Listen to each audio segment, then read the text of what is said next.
I'm your ka-foodie girl. So for today's video mga ka-foodie, try naman natin ang ganitong luto sa ating buto-buto ng salmon na isda mga ka-foodie. So let's go! Sisimulan natin ito mga ka-foodie. So naglagay na pala ako ng konting mantika dito mga ka-foodie.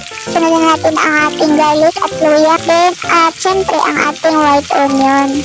Haluin natin ito mga ka-foodie. Tapos isunod natin ang ating buto-buto ng isda. Tapos ito ay tatakpan. Then open natin. Ayan, may tubig na siya mga ka-foodie. So lalagyan na natin ng maraming tubig. Yan, so babalik pa rin naman natin yan mga ka-foodie para pantay ang pagkaluto ng ating buto-buto ng salmon na isda.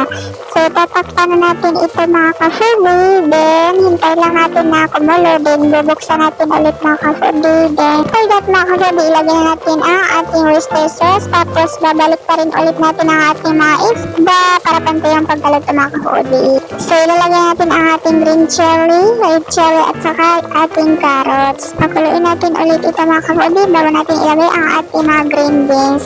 So alhamdulillah, successful ang ating luto mga ka-foodie. Thank you so much. Thank you for watching. Thank you. Shukran mga ka-foodie. Bye bye.